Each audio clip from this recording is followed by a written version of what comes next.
Alangizi ndofunika kwambiri pa ntchito yopititsa patsogolo ulimi mgwirizano.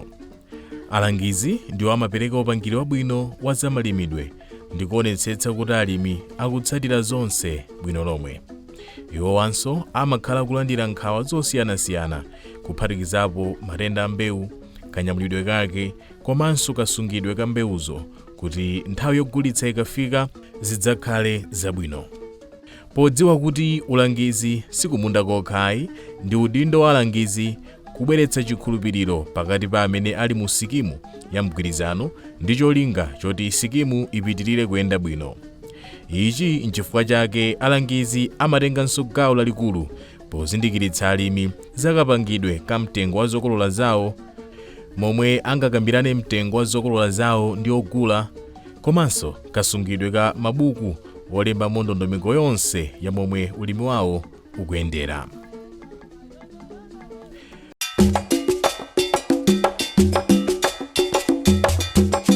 Kufirudi kumafunika ogwira ntchito okhwima mu nzeru, omwe sakuyenera kudalira kulikulu popanga ziganizo zina. Apa nchifukwa chake alangizi akuyenera kuzindikira kufunika kolumikizana bwino lomwe ndi ena, komanso kudzidalira pa ntchito. Ndikofunika kwambiri kuti alimi agwire bwino ntchito ndi alangizi omwe apatsidwa posatengera komwe akuchokera. Ngati alangizi alandiridwa bwino ndi alimi, zinthu zambiri zimayendanso mosavuta. Kuchuluka kwa ogwira ntchito kufirudi kumatengera zinthu zambiri, monga chiwerengero cha alimi omwe ali mu sikimu, kuchuluka kwa ntchito, mtundu wa mbewu, komanso mayendedwe. Mbewu zina zimafuna alangizi ochulukirapo poyerekeza ndi zina. Chiwerengero cha alimi chimakwera mwamsanga ngati pakufunika mbewu zochuluka.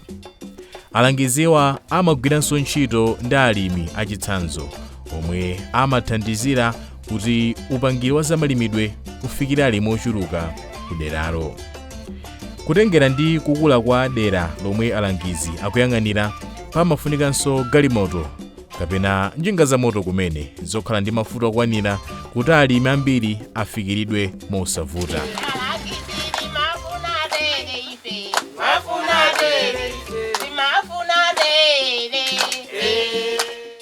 Chitsanzo nda Chisomo Kacheche, omwe ndi mlangizi ochokera ku bungwe la Agricultural Commodity Exchange ACE, omwe akuyang'anira madera ena mu mzinda wa Blantyre. Malingana ndi misewu yathu ya ku madera athu akumudzi kumene ife timagwira ntchito ya zaulimi, ya njira yapafupi kwambiri imene iliyosavuta ndi njinga za moto. Njinga za moto timadziwa kuti ngakhale nsewu utavuta kuti gamoto singaduse, koma njinga yokha mwina mpaka namunyamula mudusa. So njinga ndi chida chimodzi chimene chili chothandizira kwambiri mayendedwe kukafika ku minda yathu ya alimi. Ndipo ndi chida chimodzi imene ndachigwirisa ntchito kwambiri mu season imene. Chofunikira kwambiri ndi choti alangizi akuyenera kuyamba kugwira ntchito ndi alimi mvula isanagwe kuti akhazikitse ubale wabwino ndi alimi. Ubale wabwino pakati pa alangizi ndi alimi umathandiza kuti ntchito iyende bwino, ndipo mchitidwe ozembetsa mbewu pa nthawi yokolola umachepa kapenanso osachitika kumene. Alangiziwa akuyenera kuyendera alimi pafupipafupi motsatira ndondomeko zomwe agwirizana. Iwowa akuyeneranso kukhazikitsa ndondomeko zovomerezeka zofalitsira uthenga kuti alimi asalandire upangiri osiyana. Udindo wa alangizi amene amapezeka kuna meri makhala nawo ndoyenera ndithu poyamba timangokhamota alangizi ali kwakuti alangizi koma masiku ano alangizi tinawo pafupi. Ndiyeno alangiziyo mabwera m'magulumo kuthandizana. Olo usakhale pagulu mulimi payekha mathaso kuti kodi kumulangiza. Ndi udindo wawo kuwapatsa anthu upangiri m'mudzimu. Moti kunoko ndiwonyadira kuti tindalangizi ndithu. Siti masoso kwambiri zikativuta zina timangwena ndalangiza. Ndi udindo wanu kuti apa kwauza anthu mwina kumunda kumene. Amangolima mwina mwachikale pano pafune kubwenza mizere. Amatha kubwera alangiza mulime chonchi. Mbewu iti ngaipange bwanji timadzala nyu timadzala chonchi zinthu nkumayenda.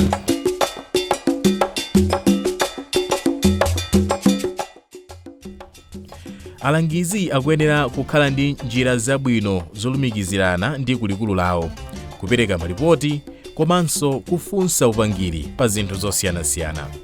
chofunikira kwambiri ndi choti akuluakulu asatenge ulamuliro wa zonse zomwe zikuchitika ku field ndi kuti aziperekanso mayankho mwachangu pa zinthu zomwe zikufunika ku fieldiko.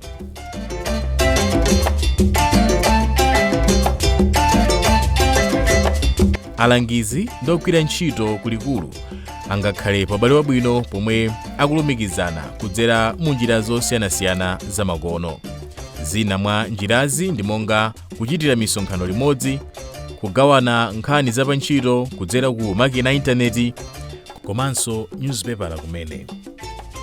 Njira inanso ndiye kuyendera alimiwo pafupipafupi kuti aone mmene ntchito yomwe akugwira ikuyendera.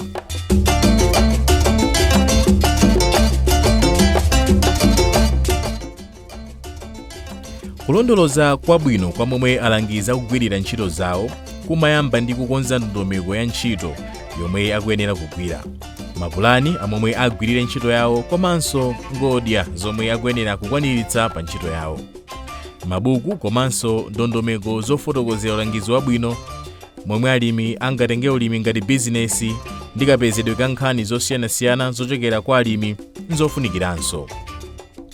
Popanda ndondomeko yabwino yolembera momwe ulimi ukuyendera, mpovuta kudziwa ngati alangizi akuchita zakupsa kuderako. Ichi nchifukwa chake pakuyenera kukhala ndondomeko zokhazikika ndipo mabuku onse akuyenera kusungidwa malabwino. Pofuna kupewa chisokonezo, ogwira ntchito ku field akuyenera kukhala ndi bwana mmodzi yemwe azilandira malipoti komanso kumva nkhawa zawo.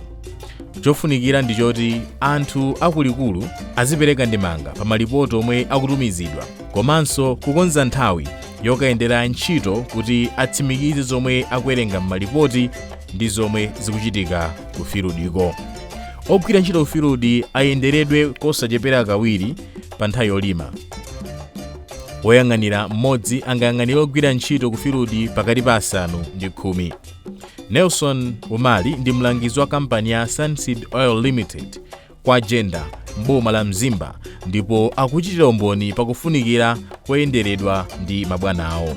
Kodi pali kulumikizana kwa pafupipafupi zimathandiza kuti uzikhala ndi information yabwino yoyenerera. Kodi simukulumikiza panapo mwatenga anthu mulumikizani zimakhala zovulaso ndinaniso ngati mlangizi ndafotokozera alimi kuti ngati office tini maprogramu otani. Kodi ine ndi office tikulumikizana bwino makaso ndinaso ndi mayankho oyenera kuti ndadziwitsa alimi. Kukhazikitsa akalozera osonyeza momwe ntchito ya alangizi ikuyendera sikophweka, kamba kuti ngakhale nthawi zambiri timayang'ana kuchuluka komanso ubwino wa zokolola mwazina, tizindikirenso kuti pali zinthu monga kabweredwe ka mvula zomwe zingasokoneze ntchito ya malimidwe ngakhale ulangizi utakhala wabwino. Pachifukwa ichi pakuyenera kukhala akalozera abwino otsatira zina mwa mfundo izi. Kalozera wazochitika pa ntchito. Mabungwe a alimi ayenderedwa kangati, kuchuluka kwa alimi achitsanzo omwe ayenderedwa, kuchuluka kwa zionetsero za ulimi, kuchuluka kwa kampani zopereka mbewu ndi zipangizo kwa alimi, komanso kuchuluka kwa misonkhano ndi ogwira ntchito za ulangizi kumadera. Kuonjezerapo pali kalozera wina yomwe amasonyeza zotsatira za ntchito yomwe yagwirika monga kuchuluka kwa minda yachitsanzo, mtundu wa mbewu ndi kuchuluka kwa zokolola, kuchuluka kwa zokolola za giredi yoyamba, kuchuluka kwa zokolola zogulitsidwa mozembetsa, kuchuluka kwa chiwerengero cha alimi omwe akupitiriza ndi sikimu ya ulimi wa mgwirizano. Ngati alangizi akugwira ntchito molimbika, nkoyenera kuzindikira khama lawo mu njira zosiyanasiyana kuphatikizapo kupatsidwa ndalama yowonjezera. Izi zikamachitika, pakhale kuonetsetsa kuti zachitika kamba kakulimbikira kwawo osati zifukwa zina. Malipiro apamwamba asamachepere 20 kapena 30% ya ndalama zonse zomwe amalandira pa mwezi.